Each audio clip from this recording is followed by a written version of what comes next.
Você tem algum preconceito com o sapato sem meia? Tenho. Zé, vou te contar uma coisa que eu aprendi em Brasília, tá? Eu comecei a reparar que surgiu uma moda dos políticos andarem com, especialmente o terno azul, aquele azul royal, azul mais claro, meio curto, e aí com, por exemplo... Eu tô usando meia. Não, mas você é honesto, velho. Eles usam mocassim sem meia. Aí eu comecei a reparar, tinha um padrão. Quase todo político que usava mocassim sem meia estava envolvido em escândalo de corrupção. Mas e como é que esse movimento foi parar no Bolsonaro? Eu vou chegar lá, Zé, vou chegar lá, porque ali o que aconteceu? As pessoas estavam lutando por causas. Olha, não temos bandidos de estimação, vamos apoiar a Lava Jato, a Dilma tem que sair, o PT acabou com os sonhos do país, o Brasil está quebrado por causa das escolhas da Dilma, por causa da corrupção do PT, o Lula era o chefe da quadrilha, esse era o discurso à época. Só que todo movimento político acaba desembocando em uma alternativa política eleitoral. E as grandes lideranças que estavam na rua, tinha eu e o Kim, a gente não tinha nem idade para concorrer, nem partido. O Moro, era talvez um grande nome ali à época, era o juiz da Lava Jato. Houve alguma medida Janaína Pascoal, talvez? Não tinha grandes ambições, talvez não tinha traquejo político. Tinha um capitão ali, andando, gravando vídeos, e ele meio que acabou catalisando aquele processo ao redor dele, e acho que rolou muito à época o famoso se não tem tu, vai tu mesmo, né? Como não tinha o Moro, não tinha outros nomes, foi o Bolsonaro se tornou o líder de maneira injusta do processo, e aí ele ganha as eleições de 2018. Ele não tinha preparo. Com a sua ajuda. Não, assim, não havia intenção minha em ajudá-lo. Eu, quando trabalhei naquela época, eu trabalhei realmente pelo impeachment da Dilma, trabalhei para apoiar a Lava Jato, eu queria ver a prisão do Lula, eu queria que rolassem as reformas que rolaram já no governo Temer. Eu apoiei muito. Eu vou dar um exemplo, como eu e o Bolsonaro somos diferentes nisso. À época, no governo Temer, a gente apoiou a PEC do teto e a reforma trabalhista. O Bolsonaro nunca opinou sobre esses assuntos. Depois veio a reforma da Previdência e o Bolsonaro fez discurso contra, tanto ele quanto o Eduardo, que era filho dele. E nós não, nós apoiamos à época uma reforma que era impopular. Tem uma incoerência aí. A linha política do ex-presidente Bolsonaro, militar, de direita, é estatizante e protetor, né? Não é bem um liberal. Exato. Então, por isso que houve um choque quando ele entra no poder, porque aquele Bolsonaro, que era um sindicalista dos militares, ele se torna um presidente que precisava fazer reformas liberais. E aí ele tinha um Paulo Guedes, que tinha esse discurso, os mercados acreditavam, e aí o Bolsonaro passava esses sinais contraditórios para as pessoas. Então o problema do governo Bolsonaro é que eram muitos sinais contraditórios o tempo todo, e aí quem acaba ficando com os sinais contraditórios, em geral, é a pessoa que acaba vivendo um reflexo, uma espécie de um abuso. Então o fã do Bolsonaro, vai pra frente do quartel, não, sai do quartel, não, agora eu gosto do Rodrigo Maia, não, agora não é pra gostar do Rodrigo Maia, não, eu gosto do Gilmar Mendes, não, agora eu não gosto do Gilmar Mendes. Uma pessoa racional não aguenta isso. Agora uma massa de brasileiros acabou ficando encantada por ele e acabou sendo, vamos dizer, abusada nesse sentido por ele. E aquelas pessoas erraram em apoiar de maneira canina uma família que estava se aproveitando disso. O Bolsonaro acabou perdendo as eleições, nós fizemos oposição ao Bolsonaro nesse processo, e todas as críticas que a gente fez, em especial, vamos dizer, ao gosto que o filho dele, Flávio, tinha pelo luxo, pelos grandes amigos, pelos vinhos, pelas casas, estava certo, né? Agora a gente está vendo o Flávio como candidato, tudo aquilo que a gente criticava naquela época, que destruíram a Operação Lava Jato para salvar o Flávio, a gente estava certo. A gente foi meio que um profeta de algo que está estourando agora. Durante todo esse processo, a família Bolsonaro continuou em alta, né, hypado, e principalmente agora com Flávio Bolsonaro, que ele nunca foi um político, um líder nacional, polarizou, já está polarizado com Lula, né? Qual é o alvo da sua estratégia de campanha? Meu alvo é o eleitor. Eu entendi uma coisa. As pessoas quando falam assim, tem uma polarização Lula com Bolsonaro. Vai bater em quem? Eu vou bater em todos, quando eu ver que todos estão errados. Que é basicamente, se a pessoa abrir o meu Instagram, Renan Santos MBL, vai ver porrada no Lula, vai ver porrada no Flávio, mas acima de tudo vai ver porrada ao sistema político e propostas para solucionar esses problemas. Eu tô aí ao longo da pré-campanha tacando proposta na cabeça de todo mundo, trazendo ideias para solucionar, por exemplo, os superpoderes do Centrão, a relação STF, Congresso e Presidência da República, como a gente reformar o sistema educacional nosso, como lidar com a questão das terras raras, mas ao mesmo tempo, se o Lula está envolvido no Banco Master e tudo nos leva a crer que o Partido dos Trabalhadores está envolvido até o pescoço lá, eu vou falar, Mesma coisa do melhor Bolsonaro. se eu dizer quem não está aqui, viu? Porque pelo jeito, só eu que não... Zé Maria está aqui em Brasília, tem que tomar cuidado. Já o Zé Maria aparece numa festa em Trancoso. Não me convidado para essa festa. Graças a Deus, tenho certeza que não. Você é decente, mas muita gente foi convocada, Zé. Assim, me assusta quando começou a aparecer o escândalo do Master, vamos dizer, a natureza das autoridades que estavam ali no... Né, ele tentou, vamos ser sérios, ele tentou comprar todo mundo e uma parte bem grande das autoridades topou. Eu acho que foi por isso que ele quebrou, porque esse pessoal aqui é caro, ele comprou demais. Né? É verdade. E eu estou vendo que a sua campanha está indo, né? Está performando e rapidamente, de quem não era conhecido nacionalmente. E como é que o senhor vai fazer? Usar muito as mídias, as plataformas sociais? Zé, o nosso partido tem 6 meses de idade. 6 meses, é um bebê. Nós não... E não é fácil criar um partido, né? É difícil, o Bolsonaro tentou e não conseguiu, muitas lideranças tentam e não conseguem. Houve agora o partido do autista que não conseguiu, enfim, né? Tentam, houve o partido do Corinthians que tentou também, não conseguiu. Nós conseguimos, e isso nos coloca no jogo, mas é um jogo muito pesado. Eu vou dar um exemplo até para o espectador entender. O Brasil é um país de dimensões continentais. Para eu rodar, para fazer uma pré-campanha, eu preciso de dinheiro, para avião, não só para mim, para uma equipe.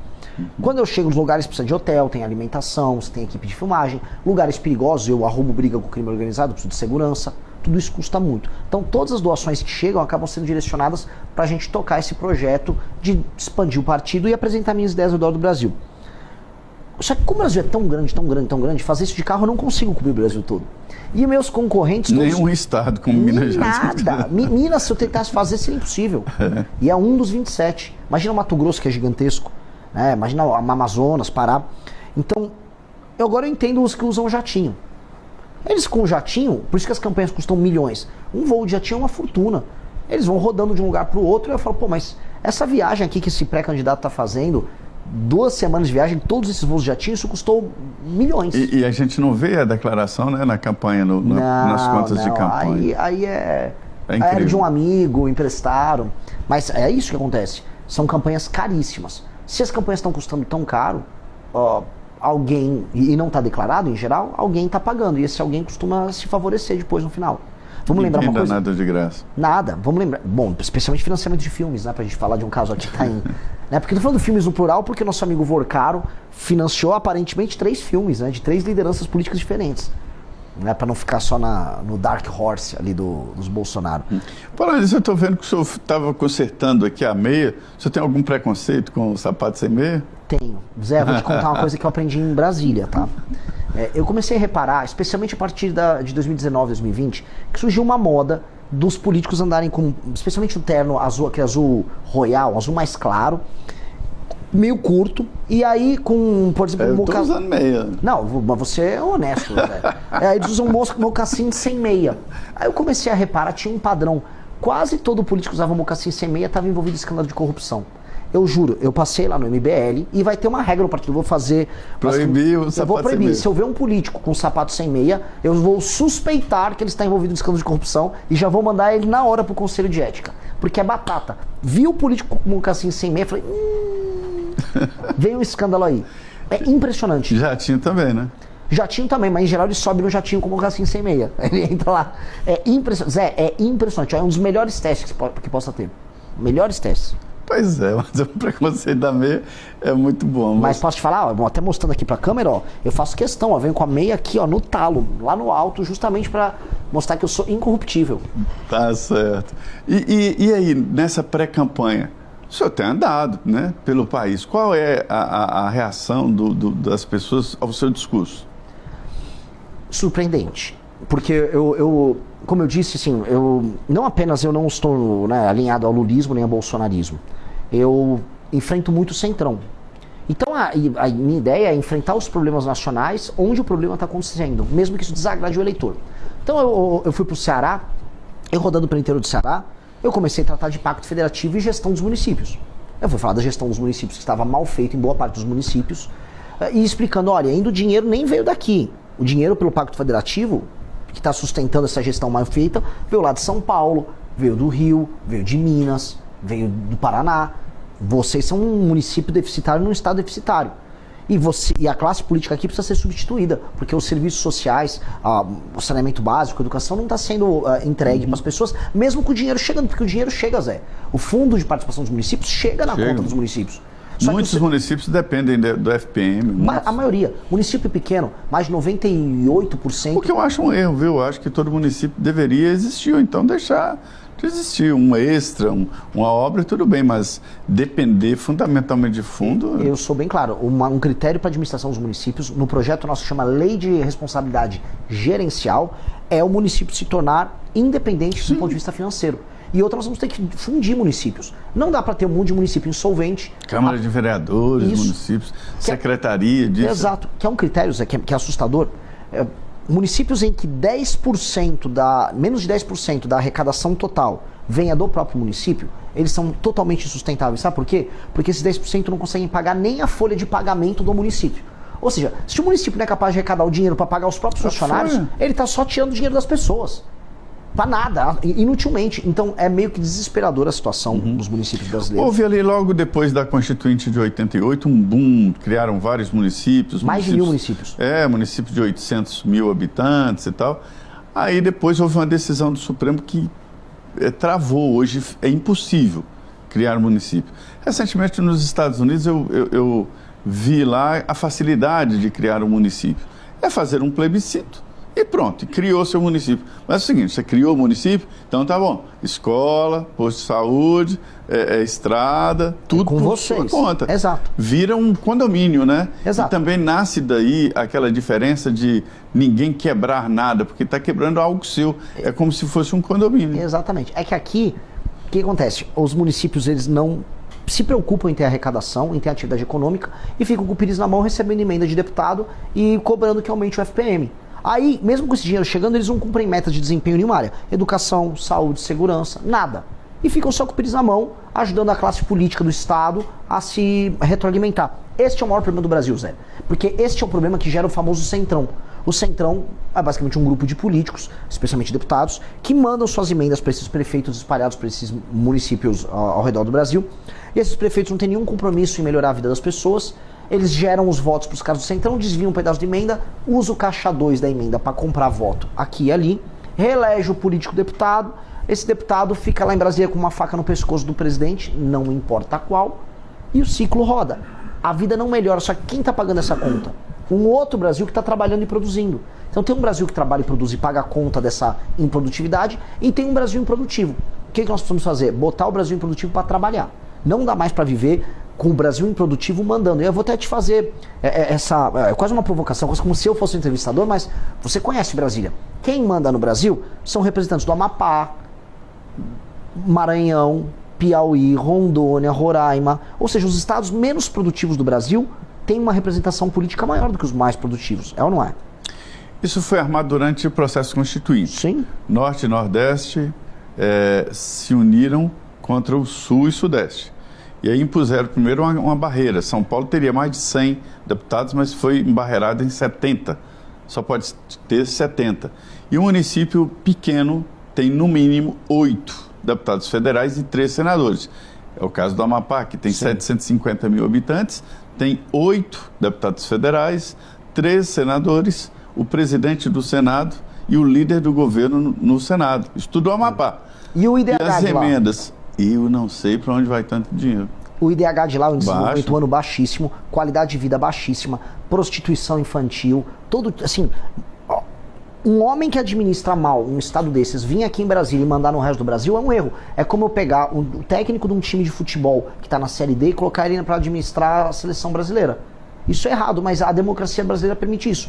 Um presidente da República, eu estou me propondo como pré-candidato a fazer isso, vai precisar resolver isso. Esse é a mãe de todos os problemas. Porque enquanto eu permitir que na liderança do Brasil eu tenha os piores, eu vou ter um governo dos piores para todo mundo. Mas, Renato, deixa eu te falar um negócio. Você é diretor de partido, então deve estar entendendo. A dificuldade de levar pessoas sérias para a política é muito grande. Ninguém quer. Zé... Você deve ter percebido isso. Lógico, mas assim, a gente tem que Você chega numa cidade, procura alguém, empresário que está com a vida resolvida. Venha se candidatar a prefeito. Zé, eu concordo, mas ao mesmo tempo eu entendo que os partidos também não são instituições que inspiram as pessoas a fazerem isso. Você tem que ter uma liderança inspiradora num partido que faça as pessoas sonharem em construírem algo maior do que a vida normal e pacata delas. Os líderes partidários no Brasil, quase todos são envolvidos em escândalo de corrupção ou não têm posição política nenhuma. Quando eu vou e rodo o Brasil, modéstia à parte, assim, estou aqui falando na maior humildade, eu sou presidente de partido, eu convoco todo mundo, vamos participar desse sonho, vamos participar dessa construção. As pessoas percebem que eu não sou rico, que eu não quero ficar rico com política, que meu time não está com isso, meu time está afim de fazer o sacrifício. E aí você começa a inspirar, porque nós precisamos fazer os melhores governarem o Brasil. Eu preciso pegar um aluno do ITA, um cara que fez ITA, um cara que fez um UNB aqui em Brasília, o cara aqui em São Paulo fez USP, e essas pessoas têm que entender que uma das opções que ela tem na vida, além de abrir uma empresa, é participar de um governo que vai mudar todo o país. Eu quero fazer um governo dos melhores. Os melhores têm que entender que eles têm que mandar. Eu tenho que dar poder para quem é melhor. Aqui no Brasil, entretanto, a gente vive num regime que os piores nos administram. Eu não posso aceitar ser governado pelo Alcolumbre. Com todo respeito ao Alcolumbre. Agora, o Alcolumbre, ele vem de um estado que é mal administrado, ele não é um político com nenhum mérito em nada. Tudo que há de estranho no Brasil acontecendo passa pelo Alcolumbre, e esse cara vai ter que mandar em mim, ou esse cara vai mandar em pessoas melhores do que eu, inclusive empresários, médicos, mães, professores. Eles não têm condição de fazer isso. A gente tem que fazer uma espécie de uma revolução das pessoas boas, inteligentes e produtivas contra as pessoas improdutivas que mandam na gente. Esse é o meu sonho, isso que a gente precisa fazer. O Alcolumbre não foi colocado na presidência do Congresso pelo voto popular, né? Uhum. Talvez ele tenha recebido menos votos que um vereador de São Paulo. Olha, muito provavelmente. Ele começou a carreira dele sendo office boy do Sarney.